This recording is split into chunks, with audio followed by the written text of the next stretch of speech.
But also, they fear because the state has got a trend of the sea.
Gambi.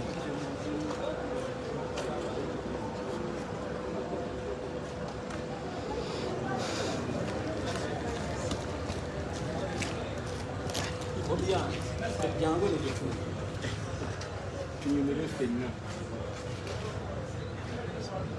Nenda jango hiyo.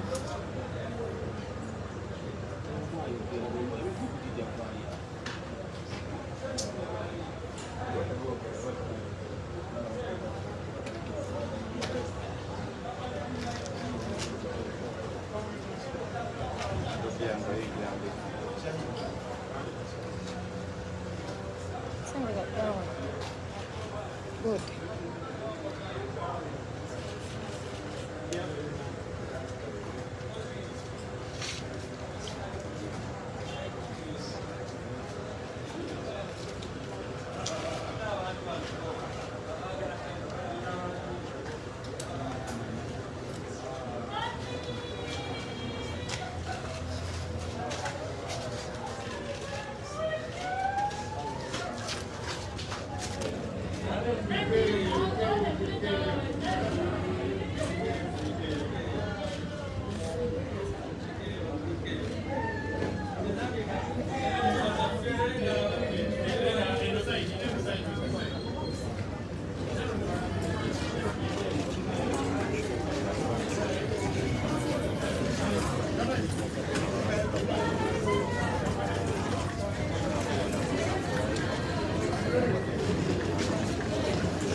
Genda ku page ya first lady. Ntigenda ku page ya first lady. Mshare.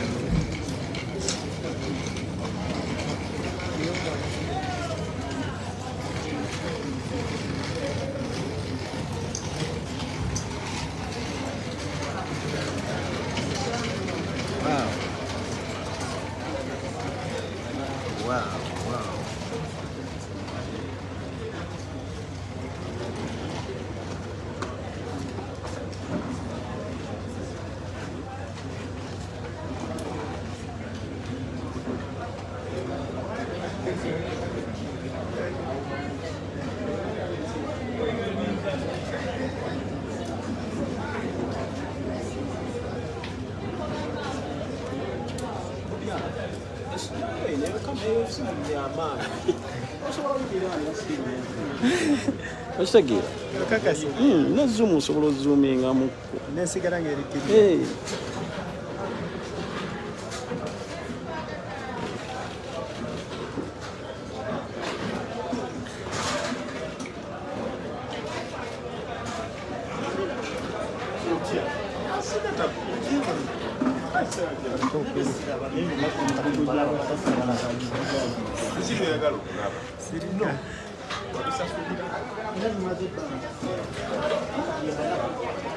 First lady.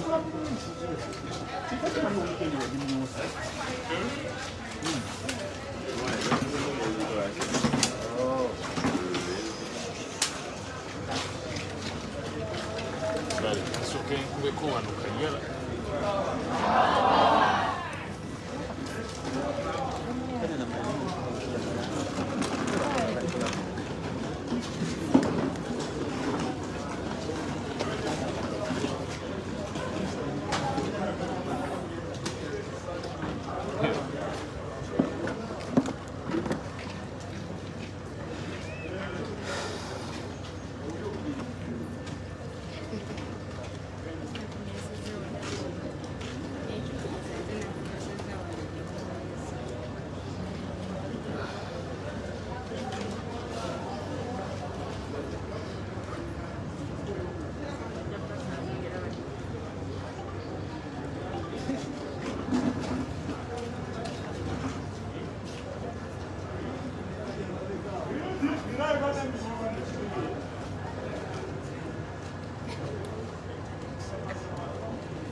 Incase boy. Incase senior.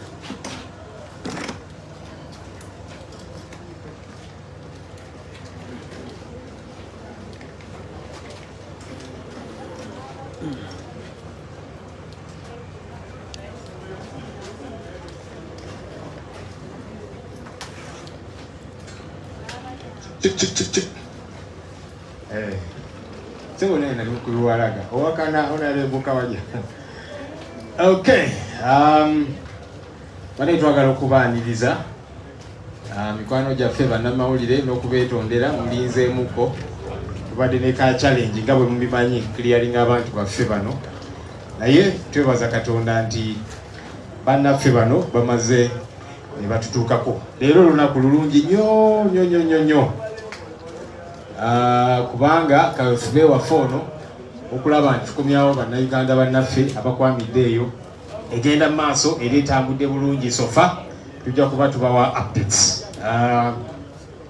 We want to make this as quick as we possibly can kubanga mulinze nnyo ate ne bannaffe bano twagala okubata basobole okuddayo ewaabwe balabe ku binganda zaabwe. So what I'm going to do, ngenda kubayita bonna nga bwe bali.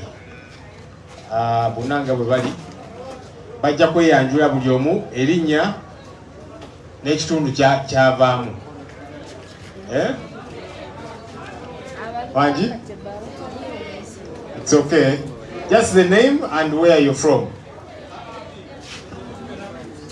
You don't have to say both names actually. Gamba nti nze bampita Joel Vanakawa. Over Masaka, over Gulu. Just one name, yeah? Just one name and where you are from. Then abagenda okwogera kulwa bannaabwe abalala okwogera ebiwanvu ebitali just introductions. Tulinawo wano Hajat Hajara, then Mkulu Kiwanuka, then Sharifa, ne Mwizeri Julius. So nga tumaze introductions, then bano bo bajja kutubuulira ebiwanvuko bye muzze muyitamu naki. Sikyo? Kale kambasabe tujje, just one name, Joel, Sarah, and the area you're from. Kino tukikola kubanga twagala abantu bamanye nti muli bannayuganda ebyaddala, kubanga waliwo abawakana nti mubawulira mu gavumenti nti abo ba NUP just bagala kuvumaganya gavumenti, teri bannayuganda bali eyo abakwamiddeyo mu bya bulimba. So kiba kikulu ne balaba nti munnaye si bya bulimba, byaddala bannayuganda gye bali eyo bakwamirayo ate balina gye bava. So it's important and that's why we're doing it that way. So kambasabe fenna tujja gezaawo kufiitinga wano.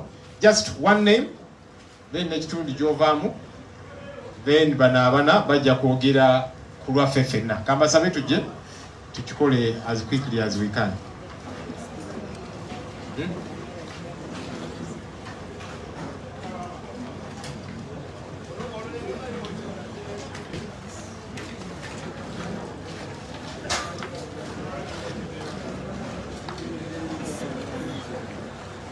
Muyinza okujja side eno, even behind and so on.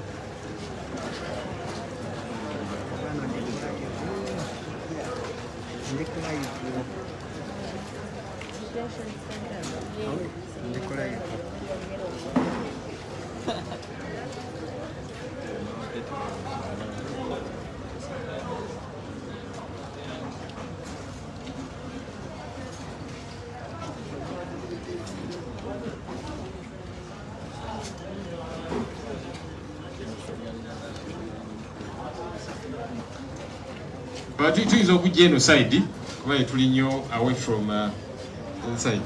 Tujja kufiitinga wano bwe tutyo mpola mpola tusembereko eno bwe tutyo. Now over Dubai.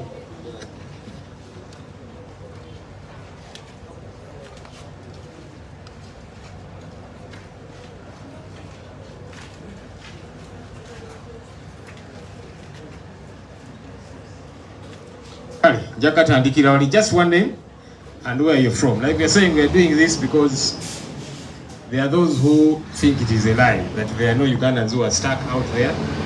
So we want to show that munnaye abantu gye bali ate kino tukikola ne ku lw'abannaffe abakyaliyo nabo tulabe engeri gye bafuna obudduukiriro. So that's why we are doing this. Tukikola kubalabisa oba ki naye kulaga nti byaddala nti ate tulina ne bannaffe abakyaliyo bangi betukubiriza bannayuganda abali eyo tulabe engeri gye tuyamba ne bannaffe basobole okuvaayo. So just erinnya limu ne gy'ova ekitundu ky'ovaamu, then tujja kuba ne bana abaana be bajja okwogera ebiwanvu. Katandikire Apita Kankwasa Virambalala. Bampita Ronald Virabuwama. Anta Julius Mpakayunga. Pita Tulea Tunga Mvira Futi. Anata Chumbera Bise. Ampita Zahara Vira Iganga Busoka. Ampita Fresh Mera Vira Mpija. Ampita na Virianeti Vira Namatumba. Anta Stella Bantiana. Nze Taufiki Nvira Lubirizi. Bosa kawe. Ampita Meki Nvira Chengera. Ampita Zam Nvira Luero. Ampita Nakobo Nvira Namtumba. Lydia Nvira Bombo. The Christine Vide Kasangati. Ampita Rachel Nvira Denatet. Ampita Wasova Machini. Balata mberona ngabwe kasese mukabale chimukoze. Tasharifa Navira Mashindi. Bradford Potro. Namuonge kuvaka Gabi. Namtabi Peace kuva Kayunga. Mariam Vamkono. Kafelo kuva Mitiana. Maurice Vamperera. David kuva 40. Wizard Julius kuva Kabale. Nze Akram mvaka Wempe. Nze Sumaya Mvakabale. Nze Musa mva Mitikuna. Nze ndi Nexa Nvira Kasanje.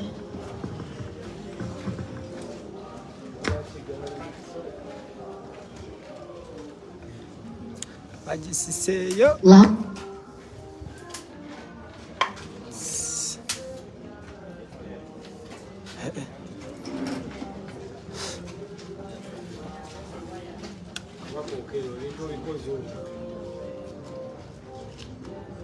Alinye muwaya.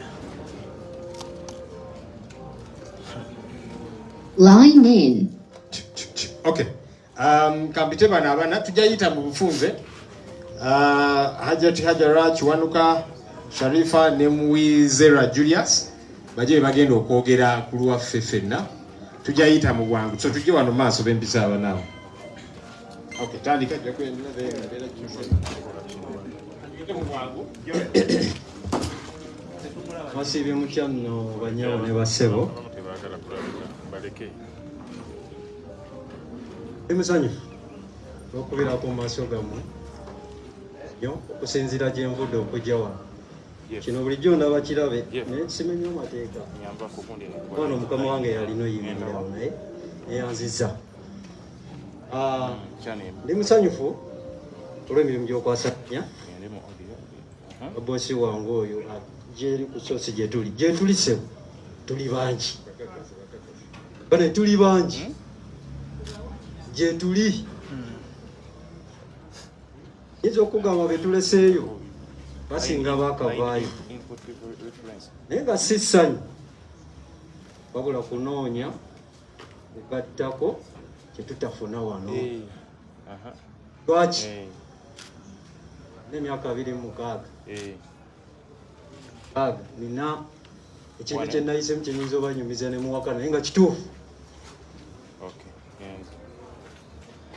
Sajja ono bwe tukkiririzaamu wano agamba yakulira mu ghetto awo tugitwala nga ttayito naye tugirabyeko ffe ate gye tuli tubeera eyo kitwagenda kunoonya naye mulowooza lwaki tugenda. Nalina aka bizinesi kange nga nkola biseera bya kampeyini awo just kuteekako buteesi ennyimba za Kyagulanyi. Musajja yajjanga kasitoma n'apakinga emmotoka yali ya green n'anjagala ku bintu n'embiyuwa payipu biki mugaba bibino boosi n'ambuuza njagala ku boosi wo. Boosi wange enze boosi ate boosi wange omwagaza ki? Naŋŋamba yakugamba oteekako ezo ennyimba nkolayirira Allah bizinesi yange nakati teriiwo. Betwogera bituufu tetudduka buddusi wano nti oba ki mbeera naatera tugenda okwesanga naye gye tulaze wafu gye tuli. Mr. Katendi kano kalaba bakakavalinga nga okalaba ne babateramu kiesi ne babatera wali amazzi naye nageza okusitadinga amazzi ago muganda wano nga ge gafuuyira ebimuli ate nga ge tunywa naye nga okutukubisa embeera kye batuteerawo gaba ganyogogamu olemekana ganywa lwansonga ziri ensi zakula ogenda kumala galaba kintu oveeyo kukyogere wano olaba embeera abaana bemwajja ku union jasi bateka butesi mbeera ena abaduka bakatale tebakyatwagalayo ebweru naye nze ndi musanyu abakkiririza mu kino ekintu gye tuli ate ng'ekitwewuunyisa tuli bato ne muloza lwaki kati nze ali mu maaso ga mujasi nene aliri maaso si bwa ssanyu lwa bulumi talubongo yankuyita jeno lwaki era ne jumwana yakimbuuziza eyo mu kkamba lwaki omuyita jeno gamba omusajja oyo mumulaba wamaanyi omusajja azze n'atubeeramu n'atuukana kyeyalinga n'akacupa k'amazzi nagakwata onyweko siima musanyufu yabbeebaze naye nga bana gye tuli bangi mbeebazizza nnyo mwebalire ddala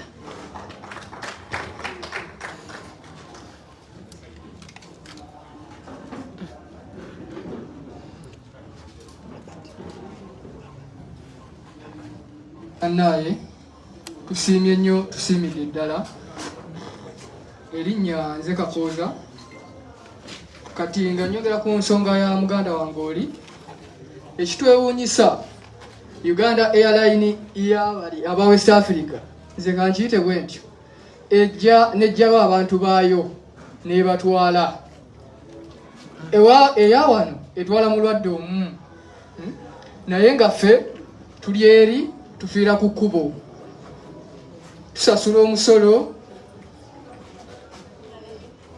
ng'ate ne kkubo gwe webaka olusasulira naye nga gavumenti y'aba Nigeria ba Pakistan ba India banagana batogo gavumenti yaabwe ereeta ennyonyi nebatwala ffe ne tubeerayo bagamba mbu abalemerayo tetulina passport eno ki passport eno passport ffena tulina tuli bangi ne bannaffe abalala bakyaliyo passport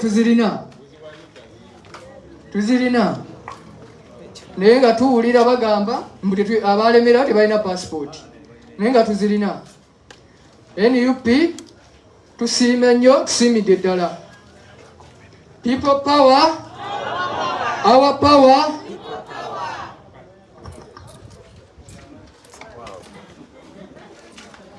Assalamu alaikum wa rahmatullahi wa barakatuh.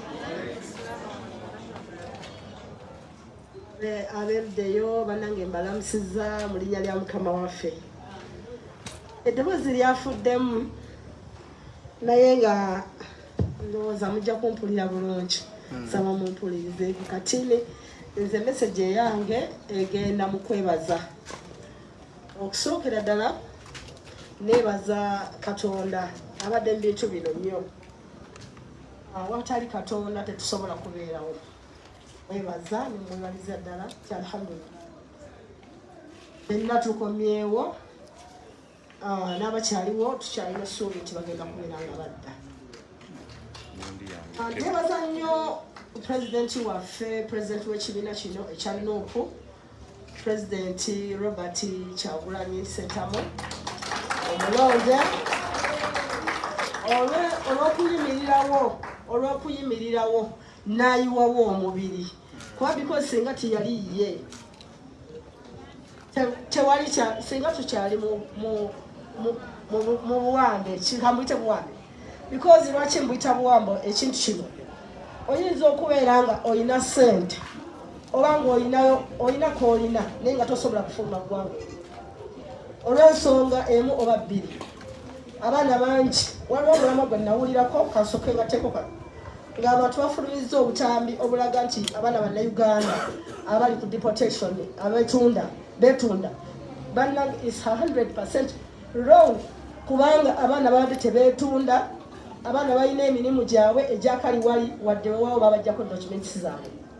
So neebaza omwami Robert Kyagulanyi Ssentamu neebaza kabineti ye yonna mwami Rose Lulongoya webale nnyo webalire ddala ssebo okutuyamba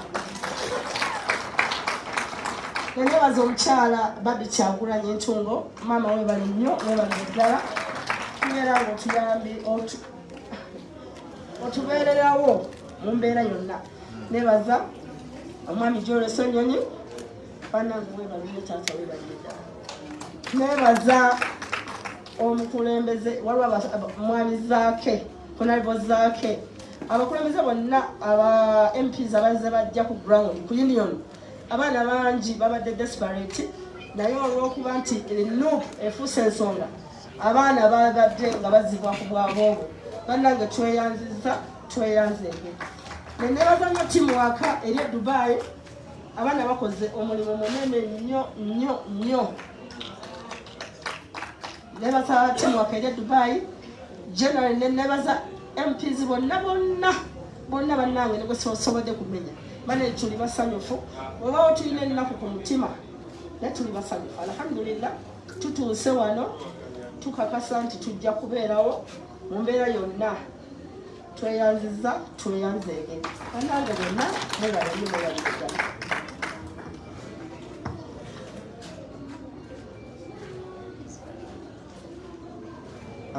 amanya gange nze tumulize Julius Birakabale ekisoro nze obubaka bwange butwala embeera eri Dubai maze emyezi 8 ba agent bakujja wano ne bakutwala Dubai ng'omanya ogenda ofuna omulimu n'otunda kako naye nga teri mirimu tukeri n'obonaabona paka emyezi 8 nga mbonaabona ndi mu bed space naye simanyo timu ya NUP n'abamalala baffe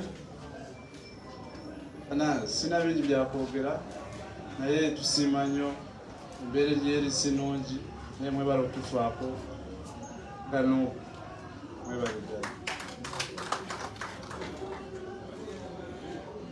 Amannya gange Hajara Hamad mbadde sigoogedde nga mwebale nnyo bye mutukoledde ng'ekibiina kya NUP.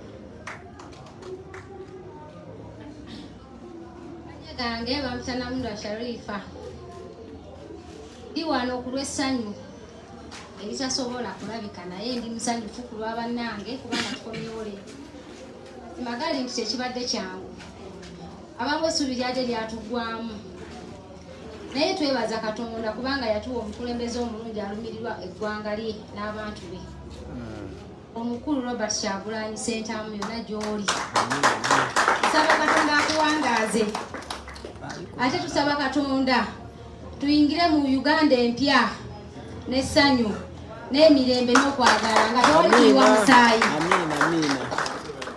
Tuwagende Dubai nga tugenze kukola kubanga tulina family nze ndi maama w'abaana 4 nze maama nze taata neŋŋamba kangende njiye abaana basome balina okulya bwe natuuka tebyali byangu badde ngenda mwaka gumu naye nga sikolangako nina okusasula wensula nina okulya ate nga ndwala neŋŋuma mpaka we nawulira nti batwala abaana abaagala okudda ewaka neŋŋamba kangende ku union nali omu ku baasooka mu mmotoka badde maze emyezi 3 nga gyendi naye nze essuubi lyanzigwamu ng'abajja bagenda neŋŋamba yinze ki naye neebaza Katonda olw'omwami oyo olwabona betuleseeyo kubanga batubuzaabudde batulaze okwagala neebaza Katonda olw'abantu bonna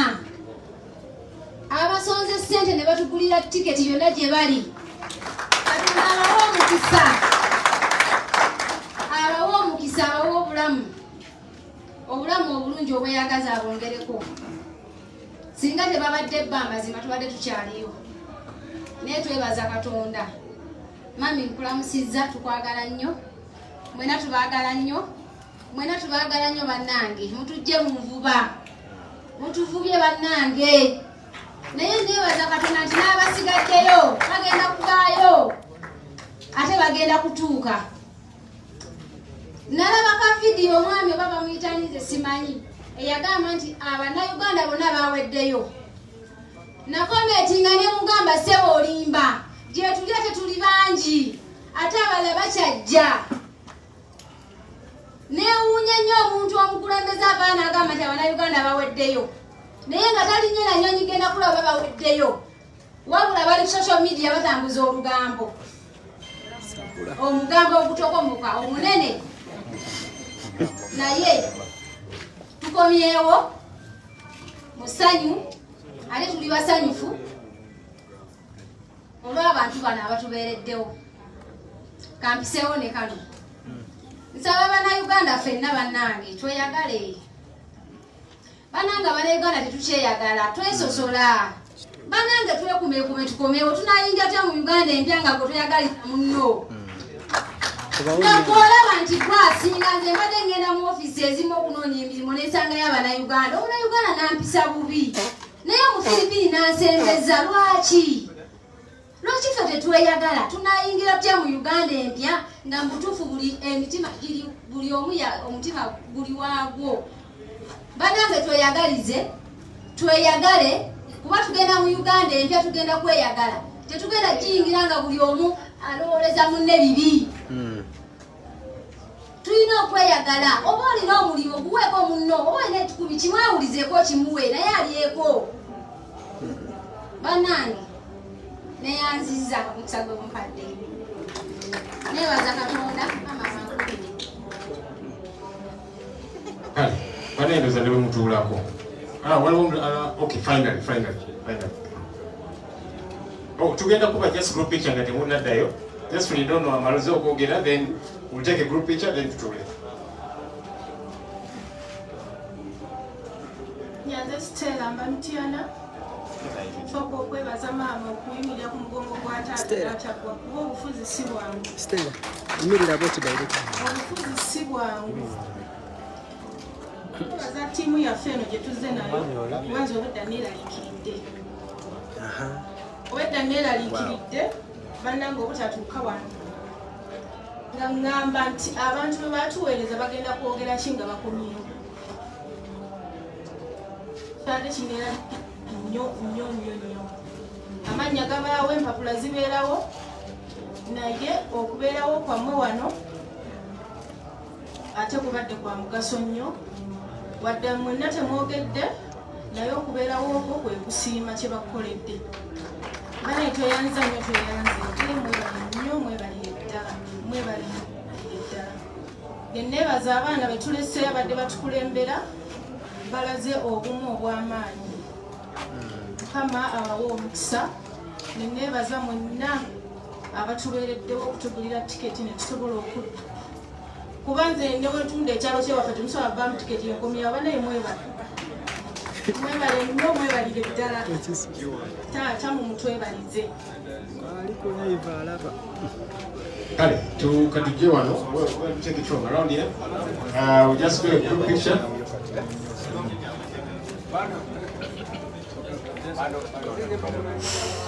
Anange byebyo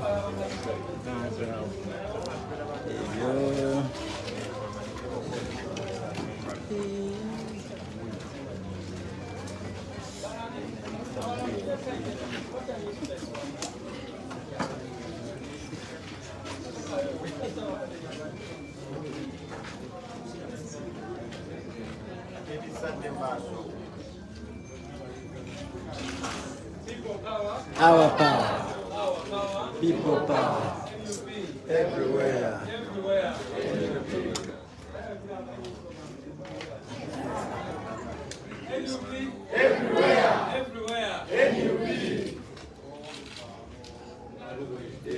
Tuliyambale ngule,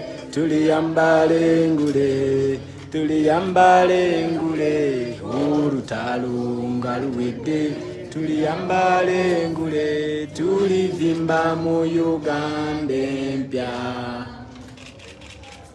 Kale bane, ewe tutulako.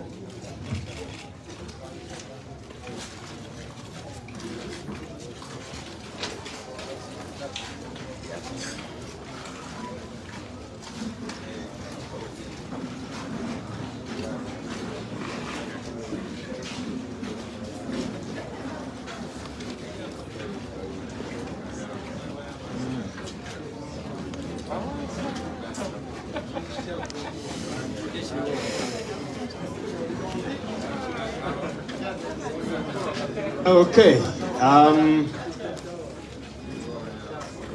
Once again, we would like to welcome this group of ladies and gentlemen that have returned from United Arab Emirates, with specificity Dubai. When we started out this campaign, some thought it was a joke. But you see, the reality is that we have so many Ugandans who are stuck out there. And this government here refused to do something about it. So we said, let's check these tables, let's do what we can. Before this batch, we had brought in 75 people. Now this particular batch is made up of 78 people. 60 of them have come on the flight that has brought them today, this number here, 60. Then 18 are on a flight that's coming in early morning. So this particular batch here is 78. And so that means, so far we have been able to bring back 153 people through our efforts. But like we are saying, there are so many Ugandans who are still stuck out there. When our leader traveled, he went to one detention center, but there are 21 detention and holding centers in UAE. The center that our leader went to, the Honorable Kyagulanyi, had 200 Ugandans. So now just try and do the maths, because if one detention center had 200 Ugandans, there are 21 of them in total. Just do the math. And those are the ones now who are in detention or holding centers. There are others on the street who are not counted. So there are still so many Ugandans out there, and we encourage everybody that can do whatever they can, whether through us or individually. Let's help these people to return home. I would like to appreciate our team leader, our president, the Honorable Kyagulanyi.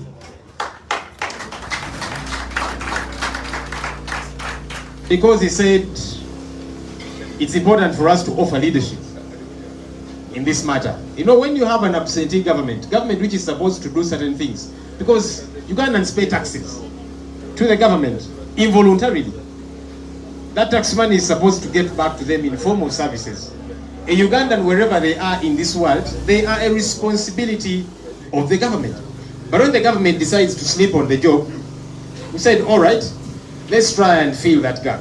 So I want to appreciate everybody that has participated in this effort, Ugandans of all walks of life, artists that have participated in this, our parliamentary team. I want to take note of our members of parliament that are in this place. Let me request them to stand. The Honorable Flavia Kalule, the Honorable Kawalia Rebecca from Rubaga, and the Honorable Chiaga Hillary, aka Dr. Hildeman.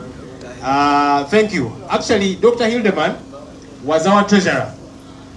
He led this campaign in collecting money from us, members of parliament, and were able to put together some money. I understand there are others who are still putting together some money as well. And we encourage everybody out there. Everybody, you don't have to be a leader per se, but if you're a Ugandan and you are interested in doing something for the sake of these, our sisters and brothers, let's do what we can so that we be able to bring back these people. Look, government is not interested in doing something about it. Even the little that they are panicking to do now is because of the pressure that we have exerted. It's because they are embarrassed. This is something they should have done. But because they're embarrassed, they are panicking all over the place trying to do something. But even then, there's not much they're doing. So we are on our own. Let's do what we can to redeem our brothers and sisters. You see, these people leave this place not to go on holiday. There are some Ugandans who go to Dubai on holiday. And that's okay. People who have means and they say, let me go on holiday. That's fine. But these ones here and the others that have remained, they don't go on holiday. They go to make a living because there's no opportunities for them here in Uganda. And so they say, you know what? Let's go out there and try and do some work. Even as they go, they always hear stories of many Ugandans who have either died, some have had their body organs removed. They go knowing those facts, but they say, you know what? I am already dying of poverty here. I don't have a job. I don't have an opportunity. Let me try. Even though it is precarious, it is risky. So they go to try and fend for their families. And nobody can blame them because they are trying, okay? But of course they get there and the situation becomes a desperate one. They are stuck, they don't have where to stay, they don't have food. And so it's important that we help them out now that they are stuck. So let's do whatever we can. But you see, at a leadership level, I hope that, and you see that's the challenge, when you have leaders who say they are in charge, but they are not in charge. Their concern is not about Ugandans. Their concern is, how do we keep ourselves in power? Because any serious government should be concerned about making sure there are opportunities for our young people. When you go to the airport, every single day, you find young ladies and young men boarding planes to go to many of these countries to work.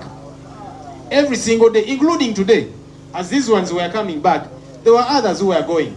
And even those who are going, they don't know what they are going to meet, but they are saying, you know what, let me try my luck. Any serious government should focus less on keeping power, how do I keep myself in power, and focus more on delivering services, on creating opportunities for these young people. It's important for that to happen.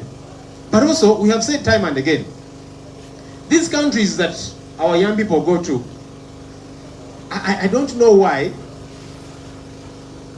this government here fails to engage, to say, you know what, these are our citizens, they are our responsibility. Now that they are in your country, let's have some kind of understanding, an MOU, whatever you want to call it. So that when they are there, they are not treated like second-class citizens. These people are beaten by their bosses, they are abused, even sexually and so on, because those citizens know that nothing is going to happen to them. I can beat this Ugandan, I can rape them, I can do what I want, nothing will happen. Their government won't do anything, this government is not concerned. But if there was some kind of arrangement to say, you know what, okay, there are some people who will go out there to work, but when you know that many of your citizens are in a particular country, it is your responsibility to make sure they are safe. Have some kind of arrangement to see to it that while they are there, they are not treated like second-class citizens. But do these people hear these things? Of course, like we are saying, their focus is, how do we keep ourselves in power? But as NUP, we'll keep doing what we can, and we encourage everybody else to do whatever they can. Very briefly, twagala okwaniriza bannaffe abakomyewo nate twatandika kaweefube ono nga NUP nga tukulembeddwamu omukulembeze waffe Kyagulanyi Sentamu netugamba katubeeko ne kye tukola ffe ngaffe kubanga gavumenti ya wano munaye yeesulirayo gwa naggamba kubanga bo essira abasinga kuliteeka ku twesigaza tutya mu bukulembeze si so nti tuyambe tuta abantu baffe abali mu mbeera eteyagaza. Mukulembeze waffe yagendako eyo mu UAE n'agenda mu detention center emu kubanga detention ne holding center oba bukumira abantu bano abatalina gye balaga abalala balinga abaline mu kkomera erya ddala. Detention centers zino ziri 21. Mukulembeze waffe yagenda mu detention center emu n'asangayo bannayuganda 200,000 kakati balamu. Bannayuganda bameka abali eyo? Tugenda tuwulira abakulu wano mu gavumenti gabawoza nti NUP jasi ekijanjawaza ebitaddemu ebyobufuzi teri bannayuganda abali eri. Kakati bano Bazambia, bano Bakongo. Ate nga bano abakomyewo batono nnyo bw'ogeraageranya ku basigaddeyo eri.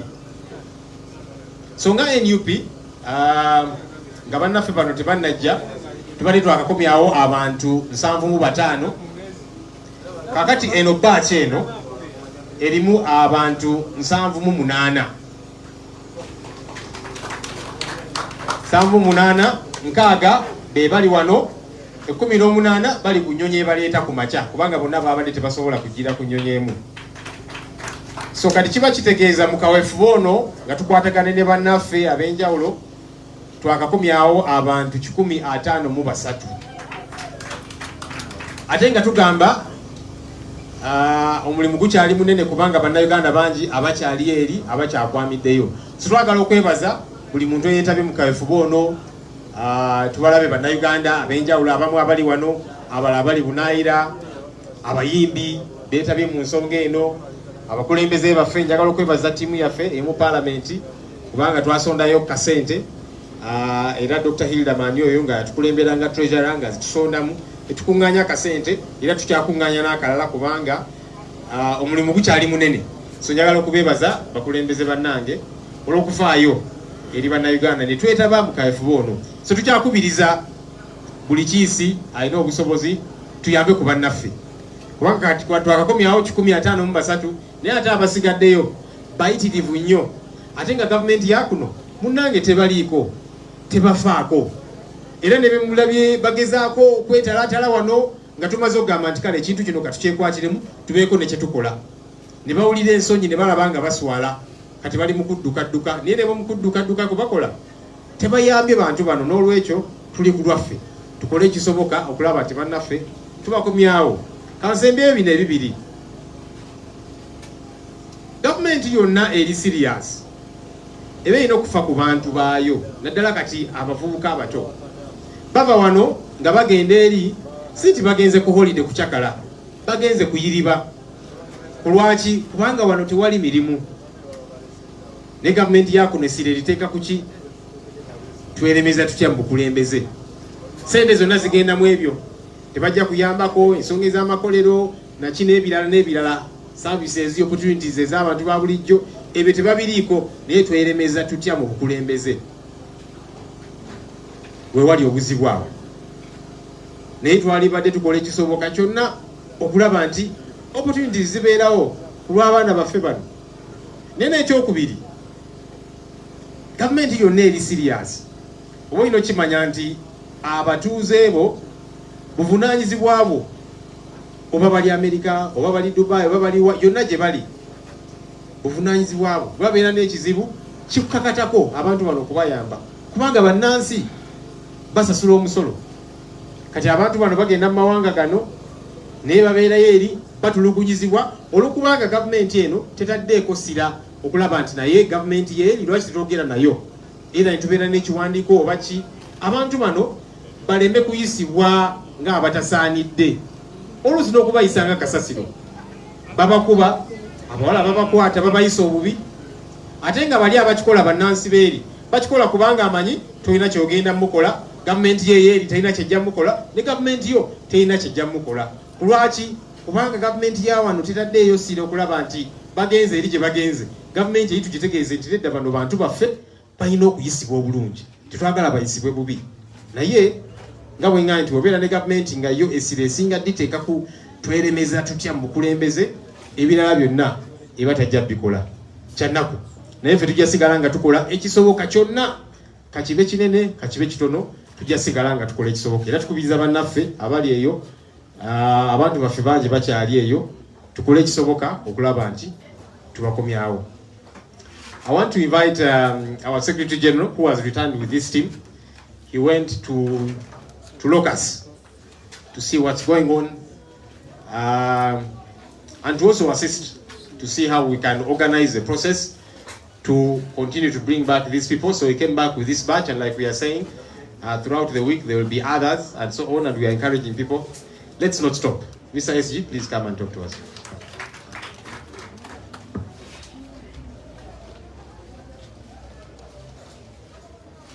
People power, our power.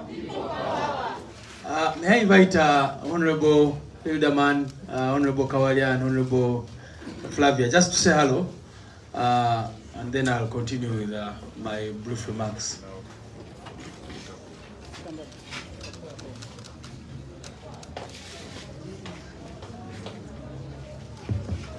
People power, our power. God is good and all the time. Let me take this opportunity to thank my party NUP, our dear leaders, comrades in Parliament, our SG, our Mama Barbie Tungo for that motherly heart that you've shown to us, our President, His Excellency Robert Kyagulanyi Sentamu, and everyone, all Ugandans who have done whatever it takes to make sure that our dear brothers and sisters are back to their country.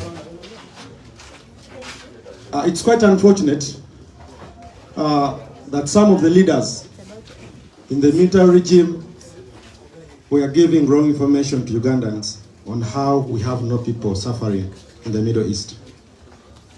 Recently, I saw one of the very fake MPs that we ministers that we have trying to challenge our foreign minister on a talk show, saying that NUP is just making money from the people of Uganda. I want to ask them a question. If we are making people from Ugandans, what is this that we are seeing? I call upon everyone. This is our cardinal role as Ugandans to fight for our brothers and sisters who are still in detention in the Middle East. I'm one of the victims for such tortures. 2 years back, we had a sister who had gone in the Middle East to work. She was after arrested, detained, then she was released. When she returned back, I think in the period of 1 month, she died. These people here have a story to tell, but it's just that they fear. If you, the press, the media, our brothers that we have here, if any of you would spare time to look for these people somewhere, these people have a story. So, my message to the government that is here illegally is that they need to understand, they need to value all the people that we have in this country. They have been around. You've just heard that all other countries who are organized, we are chartering their planes to come and save their people. They are just here, just speaking nonsense in front of Ugandans. Let us wake up, Ugandans. We have a very, very big struggle. The challenge is Ugandans are being led by people who don't mind about Uganda as a country. So we still call upon everyone. We need to come out boldly. Let us not fear. We don't need to fear anybody. We need to come out and fight for our rights. If we still have people who are still suffering in the Middle East, we need to do something to make sure that all our people are back. I would have had a very long chat, but in the matter of time, let me stop from here. But again, I want to thank everybody. I want to thank my party NUP for the good job they have so far done. Thank you very much. Awali ayogedde mu Luzungu kanjogere mu Luganda. Banange tubakulisaayo mukulikireeyo ddala. President yampa obuvunaanyizibwa okuyita mu bannange ba MP era ba MP ne ba managing okuraisinga nga milioni 3.5. Tubeebaza mwebale nnyo mwebalire ddala. Bwe tuwulira ba minisita nga bageresa nti abaana baffe baggwayo tetukitwala for granted. Engeri gye tuddiringa n'ababbi tulabika tulina okukola investigation okulaba nga tuyinza okubeera wano nga baminisita abo badda ku ssente z'abaana abo ezirina okubaleeta nga baazirya dda. Nga buli lwe balabika mu TV bawa accountability nga be baggwayo kuba twabamanyira obubbi bwabwe. N'olwekyo tetukitwala for granted nga NUP okulaba minisita okuyimirira mu kamera n'akangaza eddoboozi nti abaana baggwayo e Dubai ababonaabona. Abo baminisita tubamanyi omulimu gwabwe omukulu bubbi, bayinza okuba nga ssente baazibba dda ez'omulimu ogwo gwabaweebwa. So tulina okukola investigation ku nsonga eyo. Otherwise, mbeebaza nnyo, mwebale nnyo. Thanks to my president and my party.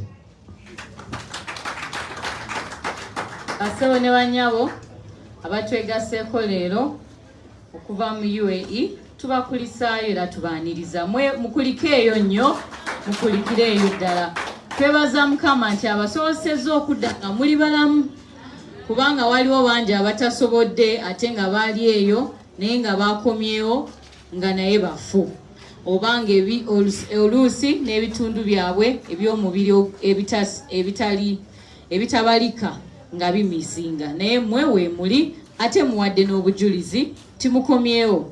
Twebaza ffe pate yaffe ng'ekulemberwa pulezidenti waffe owa Uganda eyalondebwa Kyagulanyi Ssentamu okutusobozesa okukola omulimu guno okulaba nga weetuli. Tukulisaayo Secretary General waffe gy'obadde ne baganda baffe bano ne bannyinaze b'otambudde nabo. Bannamawulire tubagamba ekintu kimu tuze tukyogera nti Abannayuganda babonaabona mu nsi mu mawanga ag'ebweru abagenda okukola buvunaanyizibwa bwa gavumenti eno. Buli gavumenti bwe yeesuulirayo ogwa Naggamba n'etabafaako n'etamanya bameka abaliyo baani abagenzi ani abatutte bye bino bye tufuna. Naye nga ffe tuli bagumu nti tujja bayamba bonna be tusobola okuyamba, tujja bakomyawo be tunaaba tusobodde. Ebibuuzo bye bagamba nti musonda ssente zaaki, abantu baliwa, mulimba bonna twabakomezaawo, kati bonna we badde tuba twabakomezaawo bano babaddewa, kulwaki bo baabalekayo? Ate n'abalala bannaabwe boogerako be bagamba bakyaliyo, kulwaki bagamba bakyaliyo? Balumiriza batya nti gye bali ng'ate gavumenti egamba twabamazeeyo? Nze ndaba abo be bali mu politics nga ffe tuli ku bya ddala era tweyongere okwetegereza ensonga zino. Mukama abakuuma. Webale nnyo Honorable Flavia. Nze kanjogera ebigambo bitono nnyo. Tuyite First Lady waffe closing. Nakava Dubai najide kunyonyemu ne bantu baffe bano abaze mbaddeyo okumala ennaku 3. Bwe natuukayo ekiro ekyasooka natya nabasanga bano bwe mulaba nga basula wabweru. Nimbye nga basula wabweru era ebifaananyi byonna tubiina nga basula wabweru nga balya ebintu babiyita kubuzi era nga bakaaba constipation, bakaaba ebizibu byonna bye bafuna olw'embeera eyo gye bayitamu. So bayita kubuzi. So natuka bibeera nga bichapati naye nga bikaluba nnyo n'ebirala babawerako nga nabyo babiyita ki ebyo. So natukayo ne mbalaba ne tukola kyonna ekisoboka okulaba nga bakomawo era njagala kwebaza bakomrade baffe be tukola nabo, omukyala gwe bayita Patricia Mugisha ye coordinator waffe wa UAE, omukyala gwe bayita Naka wa Bobi Nakalyango mwebaza nnyo, omukyala gwe bayita Gita wa Kabinyo. Waliwo omulala atayagala tumwogereko nnyo naye tulina omwogerako bamuyita Chosen Becky naye wa Kabinyo nnyo. Abantu abo batuukayo ne bafuuka bamaama ne bafuuka bataata b'abantu abakulu. So tubaddeyo nga tugezaako okuyambako okulaba nti bano abantu bakomawo. Honorable Senyonyi abawadde details. Tubadde tulina abantu 75 abakakomawo. Leero eno batch erimu abantu 78. Be bantu 153 awamu. Naye ate tumanyi bulungi nnyo nti waliwo groups endala ezijja n'abalala betuze nabo tebanatuuka wano bakyali mu kkubo. Abamu waliwo babiri abakatuuka actually. Omu basoose mutwala mu interrogation. Ababiri mujje. Okay, please come over. Temweyanjudde. Abalala babadde wano. Yali wafoyo mbadde njogera naye ne mugamba gwe ojja ku kisaawe bayambadde ebintu bajja gamba nti byamaje. Naye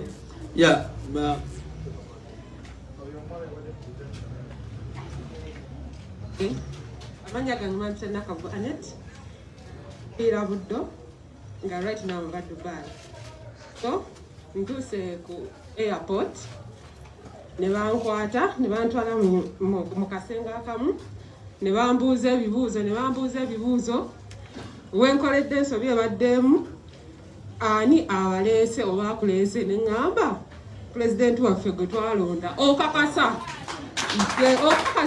ye ne baŋŋamba dde ebbali ne banziza ebbali ne bakola ku balala ne bankuŋŋaanirako ne bambuuza ne mbagamba yandeese ne banteekayo era bano singa tebazza abaami ababiri babadde bansigaza nembulwa mbadde boarding pass yange njirese emabega nga ate ndeseeyo n'ebintu ne baŋŋamba sisobola kuddayo kukima bintu nga sirina boarding pass ne baŋŋaana okuddayo ku mulyango omusajja wa security ne mugamba ate buzibu ki nga nina byonna naŋŋamba togenda kuddayo.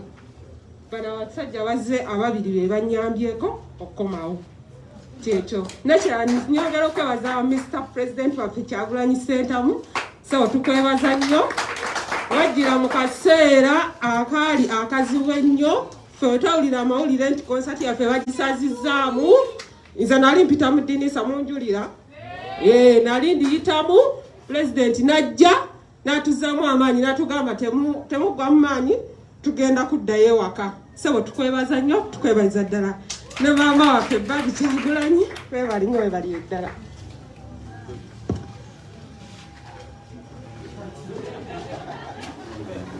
Naye mbalamusizzaako mwenna baala okusiima kwaffe byonna abamu tubadde tetusuubira nti tunate tukutuukana tuyise mu bizibu byo bingi byetusobola okwogera nebyetuttasobola kwogera kivola abamu tusazeewo okwebikka feesi zaffe kale lwakutya kuba tetumanyi wonayogera kiki ekigenda okukola ki ekinakutuukako ssaawa yonna naye nga tututa okusiima kwaffe ffenna twebaza buli omu kyakutte kakota akatono neweziba nusu 10 twebaza bannaayo mukama katonda abaddizeewo nsigadde nga nze amannya bambira Lucky Simon okuva embuya.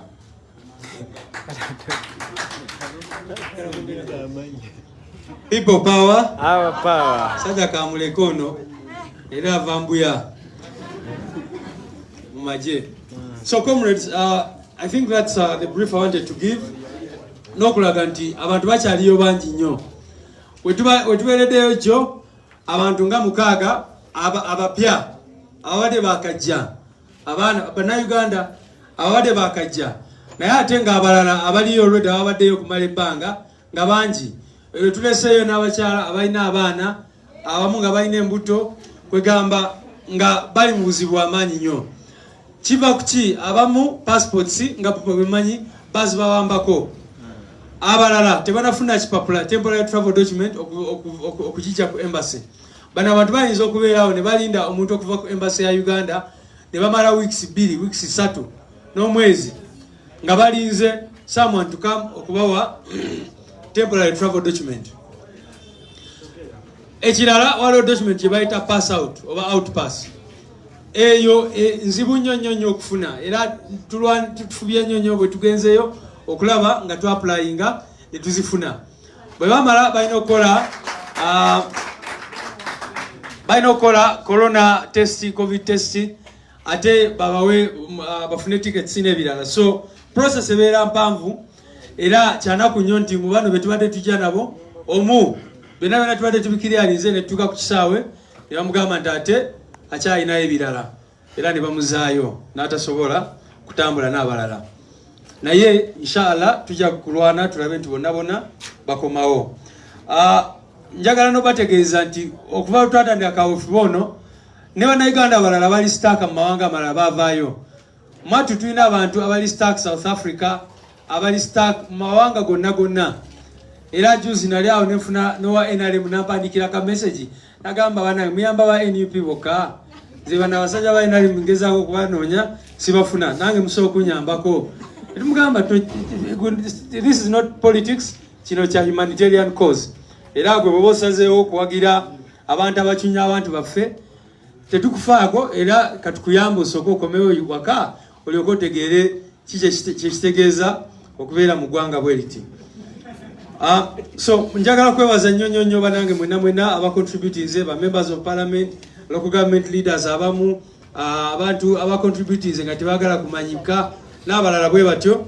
Bano abantu tubayambako okufuna air ticket, ne tubayambako of course ne covid, ne tubatambuza okubajja ku airport, naye ate ne batuuka wano ne tubayambako okulaba nti buli omu tumufunira ka transport akamuza ewaabwe. Mbawulidde nnyo nga boogera bonna bava mu districts ez'enjawulo. So bwe batuuka wano tubandinga batu welfare department yaffe ne bayambako ate comrades baffe nga Honorable Flavia ne First Lady waffe through Caring Hearts n'ebitongole ebirala bajja kuba bayamba n'okubabudaabuda okuba counseling abamu abalina ebizibu ebyenjawulo tulabe butya bwe basobola okusettlinga bulungi nnyo. So I want to appreciate everybody who has contributed to this cause. I just came from Dubai, where I've been for 3 days with these people, trying to help them. We were able to do a marathon really, to be able to bring them here. Honorable Senyomi has already talked about the numbers. Now we are at 153 people that have been repatriated, and we continue to do that. You heard that when I went to Dubai, I found that these other governments are actually working very hard to repatriate their people. The Nigerians, the Kenyans, people from all parts of the world, you find that their governments send representatives there to help these people to return home. But you cannot see a single Ugandan official. They are only here on TVs talking about these things, but they never step there to help these people practically. They only go, one time they went there and said they had gone there to see what was going on because of the pressure that we had raised. So I think that's it I wanted to talk about, but to give our commitment to continue to help these people. There are very many people who are still stuck. I went to Al-Wasan. I saw the Ugandans who are still there and going through so many problems. So let's continue to help them. And once again to appreciate our President, Honorable Kyagulanyi Leero, for spearheading this effort. We are all following his leadership in that regard. I thank you, and without wasting more time, let me invite First Lady Aje Ayogereko Jetuli.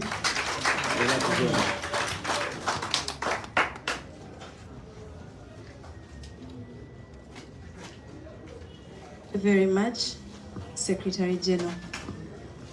Bassebo ne bannyabo ndi musanyufu nnyo okubalabako abayiribi baffe abato abatatya ddungu. Nsanyuse nnyo okubalaba. Ndi wano okukiikirira Pulezidenti waffe era nga ye mukama wange Omwami Robert Kyagulanyi Ssentamu. Antumye nzije mbeerewo ku lulwe kuba tasobodde kujja kubeerawo. Yandyagadde nnyo okuba wano n'abalabako obufuba bwe mumpadde n'aba nga ye yabufunye naye tekisobose. Agenze kuwerekera omwana eyafudde nga ye mwana w'omusukkulumu era Katikkiro eyawummula omukulu Mulwanyamuli. Kitalo nnyo, kitalo ddala muzeeyi tukusaasira okuviibwako omwana wo ow'obuwala. So agenze kuziika nakusobola kubeerawo ku lwa omukulu Mulwanyamuli.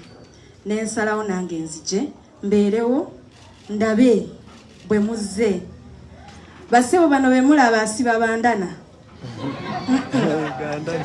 Bano baana balungi bava wano nga balowooza nti mu biseera byabwe eby'obuto nga balina amaanyi basobola okugenda ne babaako ekyenjawulo kye bakola okusobola okukola ekyamaanyi ne bakyusa obulamu bwabwe n'obw'abantu baabwe bye baagala.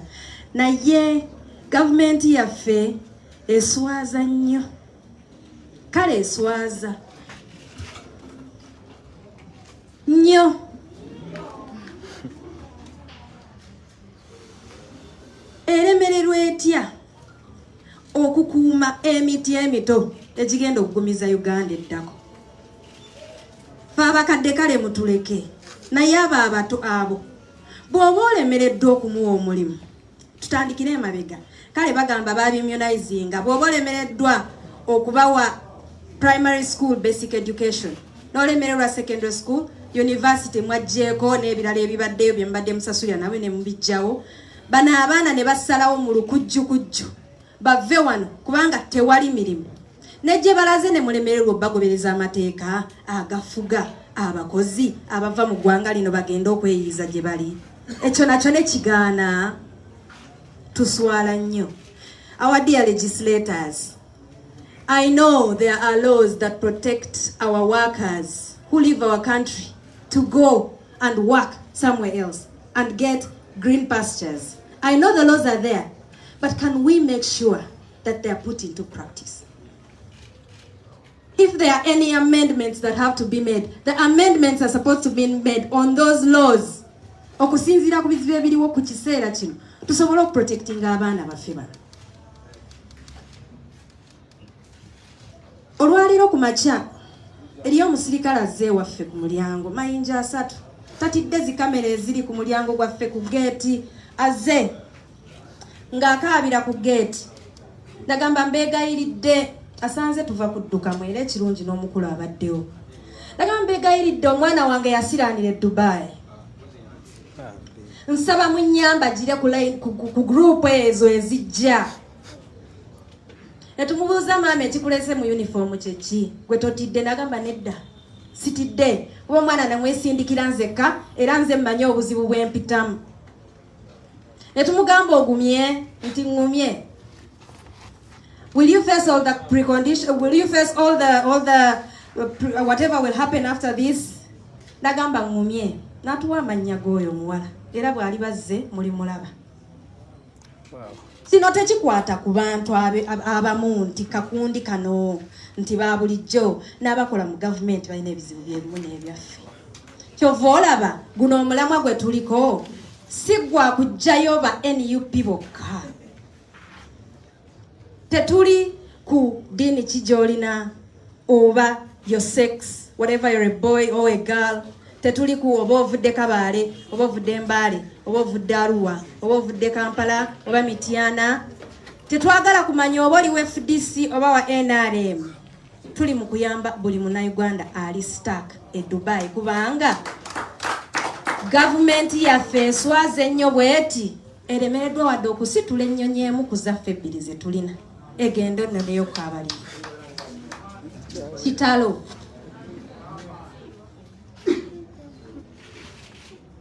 njagala okuwunzika nga neebaza buli omu akoze kyasobola.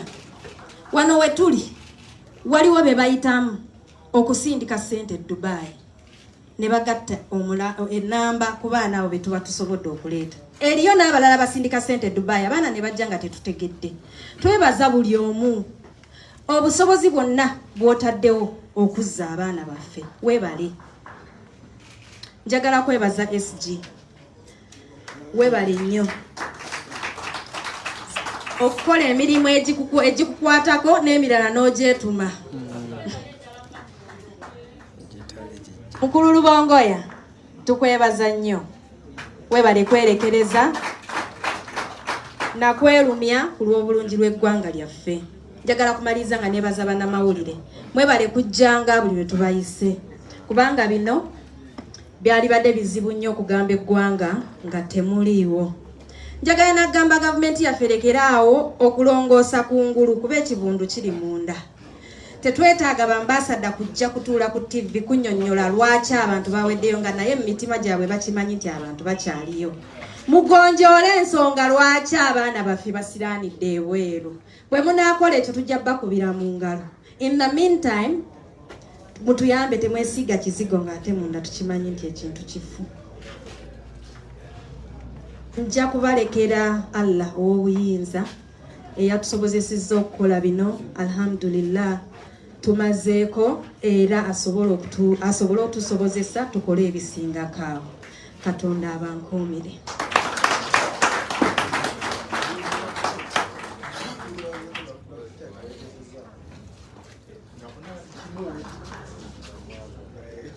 Kale ndowooza tuyogedde byonna era temulina kibuuzo. Tuyogedde Luzungu. Maama jangu Oluzungu olwogere kubanga ndabiwandira nga wandiko omukono naye omusajja owambala kalubindi olugezigezi n'oluzungu lungi. Ndowooza kyabadde ayagala okuŋŋamba. Bakakasa nti guno gwe gusembayo okujja wano abantu bano banjogezanga Oluzungu.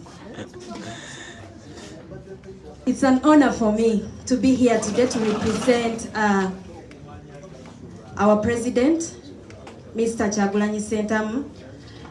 I am here to stand in the gap because he is unable to attend this event. He went to Hooo in Masaka for the burial of the burial of the daughter of the retired Katikkiro Mulwanyamuli. And right now we send our condolences to the family. it is sad to lose a daughter the age that she was. So I will briefly welcome these young people who are here. Welcome back home. Welcome from all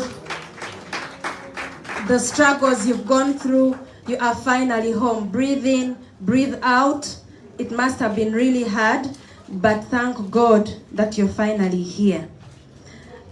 Would like to thank everybody who has contributed towards this repatriation, everything you have offered, be it money, guidance, and any other thing that we have seen or not seen. We truly thank you very much. We thank our legislators who contributed more than half the amount that was used to bring back this today. Please, the legislators who are here, send our thanks to your comrades who contributed. I want to call upon the government of Uganda to be more vigilant and to also look into the challenges that we have.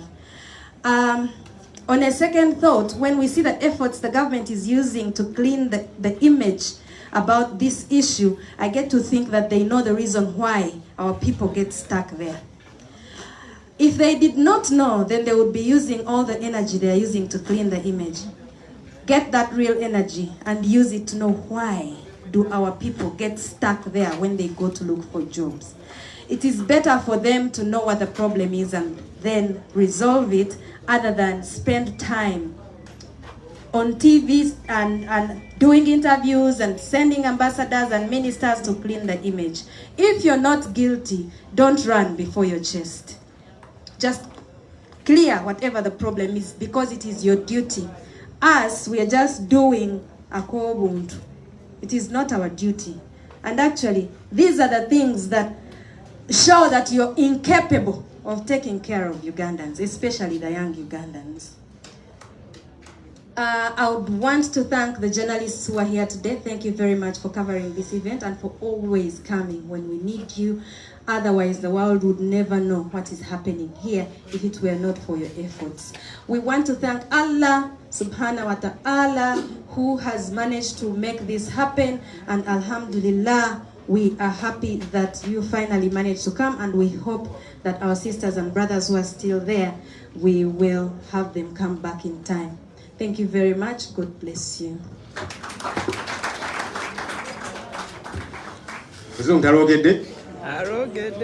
Okay, so Derek, your question has been answered. No, not yet. You have another one? Yeah. Okay, make it snappy, sir. I have two questions. One is to the legislators, yourself as representative. As you collect these monies in Parliament and all that, are you, as the opposition legislators, finding means of trying to redefine the policy that protects Ugandans that go to work abroad? And how are you making sure that these things do not happen later or sooner? The other question is for Ma'am. We've been informed here that your organization is spearheading, making sure that you help settling those girls and boys and men, but also help them come down from. How is that taking shape? And so far, for the people who have come back, how many are you handling? Because there are those that have been brought back by government. Do you also help those? Thank you. Any other questions? Or okay, we'll just respond to those very quickly. One was to ask the legislators. Incidentally, dust began to raise over this issue when we were in recess. Recess ends today because tomorrow Parliament work resumes, and then on Tuesday we resume our plenary sittings. And so as the alternative government, we're going to be asking very tough questions. Why are these Ugandans not cared about? You know, should them and their families and their relatives here stop paying taxes? Because every Ugandan is a responsibility of government. So these are tough questions that we are going to be asking, and we shall be seeking for answers from the likes of Nabanja and others. Usually, of course, they don't have answers, as you know, but we shall ask nonetheless.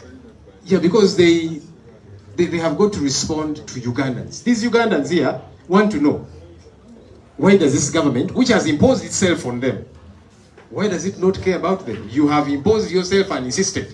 You collect taxes, not voluntarily, because when people don't collect taxes, they close your shop and so on. Why is that tax money not returning in form of services, in form of help to these Ugandans who are stuck out there? So we are going to ask these questions, and we shall demand for answers. And I've been reminded by the Honorable Chiaga, the Employment Act is under review locally, because the problem begins locally. Begins locally, you know, how employees are treated, the lack of opportunities and all of that.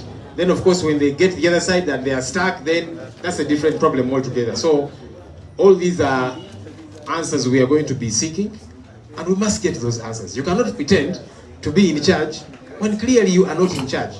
At the very least, we have helped you to realize the problem, because many times they pretend they don't know the problem. Now we have showed them that the problem is an enormous one. We demand for action.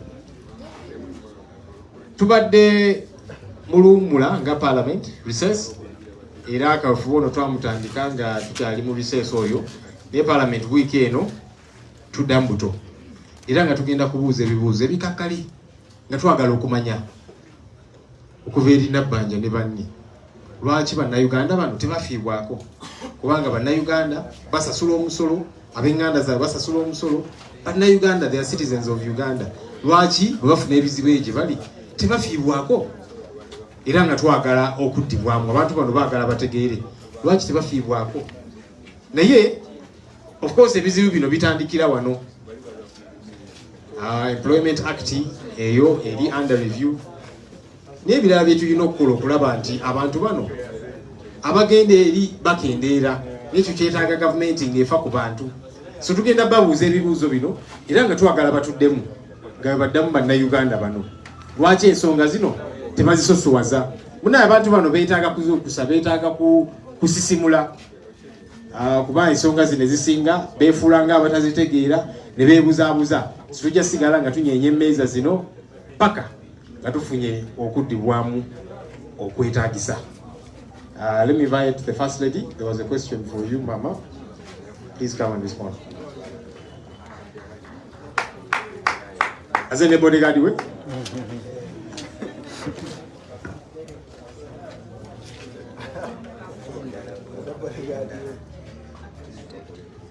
Thank you very much, Wandera. I came with Flavia because Flavia is a representative of the women wing here at NUP, and I'm working very closely with her to make sure that we avail rehabilitation facilities for those who have been repatriated.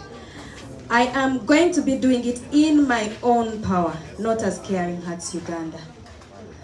And I will be working with Flavia, who is the leader of the women wing at the NUP. So what we are planning to do is to look out for these people who have been brought back, because we have their records, we have their names, we have their telephone contacts, and we know where they are from, and we will see how to help them depending on the need of each one of them, because we just need to collect their stories first, know what their need is, and then see how best we can assist them. I called Flavia along to just add muscle to what I just said, and she is in the best position to complete this question. Thank you very much, Madam First Lady. Really, I don't have to add any muscle because your words are already of much gravity. Like I mentioned earlier in the previous press conference that we had with the previous group that returned, the Women Wing is going to speak with some of these ladies to ensure that, one, their stories are brought to light for those that are able to tell their stories. But after mentioning their stories, we also know that there is a lot of unwellness that has been happening with them. So we want to reach out to them in the capacity of well-being and mental illness to see how we can work with them to stabilize. I had a conversation with the ambassador of UAE, Chibedi, and I asked him a direct question: does the government have plans of rehabilitating these groups of people that we are repatriating. And he mentioned it very clearly. That's not the government work. It's not their business. So these people left this place because of search for greener pastures, but they've come back with more or less the same challenges, or even more challenges than they went with. So it is entirely upon the government to take responsibility for them, like the First Lady mentioned in her speech before this question. But also as the NUP Women Wing, we are going to partner with them and partner with different stakeholders that are interested in this issue that have already reached out to us to see how we can settle them better, both mentally and physically and other areas. Thank you very much.